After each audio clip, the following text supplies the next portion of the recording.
Hello everyone, Fellow with here with another headset review. I went ahead and bought me another a pair of Sentey headsets here, and the reason being is because the USB headset gave me some issues with the Elgato Game Capture HD60, and I had some audio issues with the setup because of, well, the USB. And I couldn't find a converter that worked with the PS4 headset, but that's neither here nor there. So anyways, I love the Sentey Arches so much that I went off and I bought me the budget brand, and I did this because I needed a headset with a 3.5mm jack.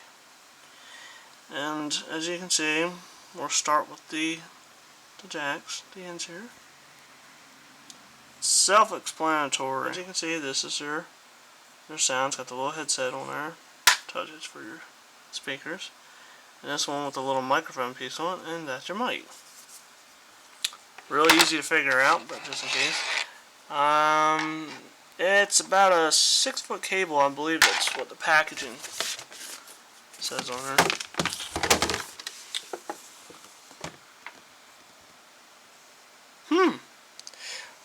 Few little things to point out here. High definition stereo sound, nah. Extra comfort, nah. Adjustable, yep. Feel the boom, nope.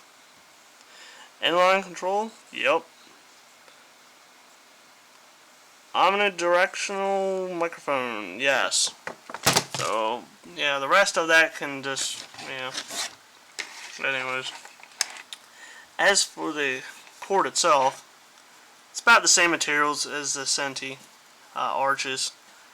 It's a little softer. I don't think it'll rip really easy, but yeah, should be good to go. Pretty good long cable. Let's go down here to the little control on-off switch, volume switch here. There we go. Just in a better view. There we go. The little typical volume wheel here. Turn the volume up or down.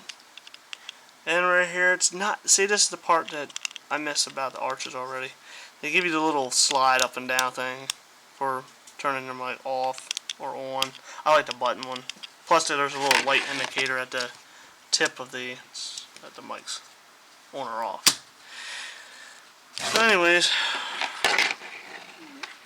getting a little ahead of myself. Yep, follow that cable on up. And you can see right here little minor discrepancies like that.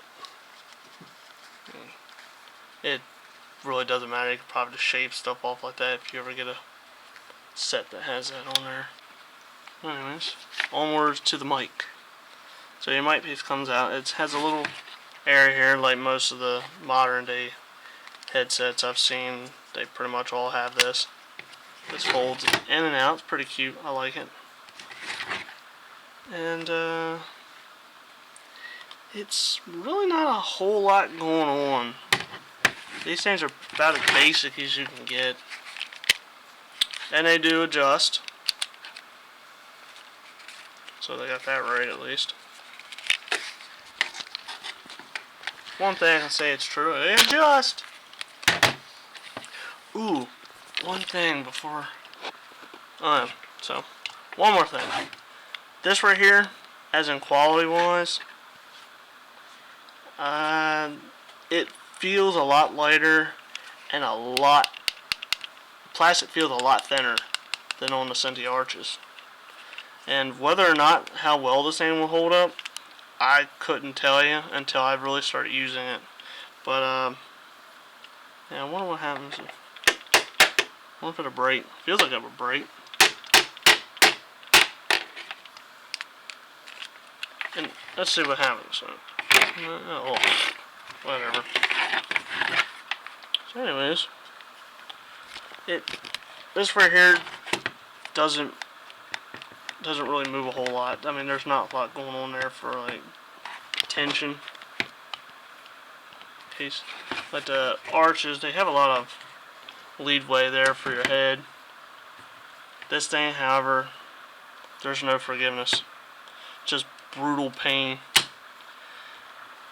When you put these things on, I'm not kidding, these things hurt. They have that thing I always complain about what the headsets do. Pretty tight on your head. And we go up to the headrest piece here. As you can see the padding, but these things are a lot like the Tritons. And like I said before, I'm not a fan of Triton at all, and this is like one of the reasons. When you go up to the headrest, the padding here isn't very great. Very, very, very thin padding with that crappy imitation leather Walmart couch quality. Yeah. Not a whole lot going on. But okay, now I think online they were claiming these are supposed to be on ear, but these do in fact go over my ears. I'm not sure about anybody else out there, but yeah. See if I can get a macro shot and I'll show you the inside. There we go. Yeah, see? There it is. That's that same crappy material that you see on like those shitty Walmart couches. It's got that crappy Walmart quality to it, you know? Look, Ma! I got a little couch! It's not leather. Anyways, moving on. Now, you go on the inside here, you see that felt material? That stuff is itchy. I'm not sure if they like threw itch powder in there on purpose, but that material is itchy and it's not very comfortable. So that's pretty much in a nutshell. It's not bad for like 14-15 bucks, but that's about all I paid for it. Just something I can just toss around and just do a couple little things. Get a good idea what it looks like on top of my head. And I'll give you a good idea what the mic sounds like. You can judge for yourself. Be back in a moment. Alright everyone, so we're over on the computer now, and as you all can hear, the microphone sound quality is just like I said, it's not very good. You'll get a slight hissing sound, very slight. Some people on the other end, give or take, may or may not hear it, but unfortunately I do. When I hear it, playback, I can hear it and it just bugs the crap out of me. I don't know. Guess after having years of crappy headsets and mics, I just can't take it anymore. It's not the worst, but I think the mic could be a little bit better, but hey, like I said, the headset was like $12 to $15. So, okay. Anyhow, we're going to go over to the sound property, and we're going to go to microphone, and we're going to click on properties. And we're going to try to give you all just a little, just try to give you all a quick little thing here about trying to get some of the background noises out, some of the hissing out, and it's completely based on your setup and your system.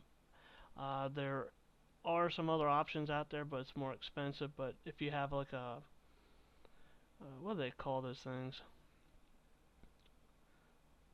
I think what they call them, yeah, if you have a mix amp handy, I mean, you can tweak some things there, but some of those mix amps, for headsets, if you got one from like an old headset or something like that, you could use it, but if not, then I wouldn't go that route, because some of them were like 80 bucks, and I wouldn't do that for no shitty headset. Anyway. So anyways, going over sound properties, recording, click on the microphone, we're going to click on properties again, and we're going to go over to mic array, and I'm going to give you all an example of some of the effects here. Well, right now I have everything disabled, because if you turn on some of these settings, the mic can either be distorted or it sounds like you're talking through an empty toilet paper roll. It has an awful sound to it, or it ends up sounding robotic, which can be very annoying to your listeners or your teammates when you're trying to communicate over Xbox Live or whatever. And quite honestly, you're better off just leaving this alone. But anyways, I'm gonna give you all an example of what I'm talking about. I have enable echo cancellation, and you can hear the difference between it on and off. And quite frankly, it sucks. And it gets even worse when we go to enable noise suppression. This is where things really start cashing in the chip.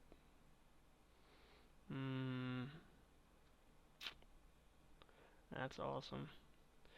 Ooh, now we're really going to go into the shit territory here.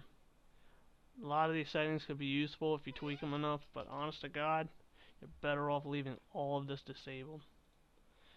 And you're better off just going over to levels and make sure mic boost is off unless people are having a very difficult time hearing you, because it can get very loud. Just be warned, it's going to get a little loud, and you can turn it up.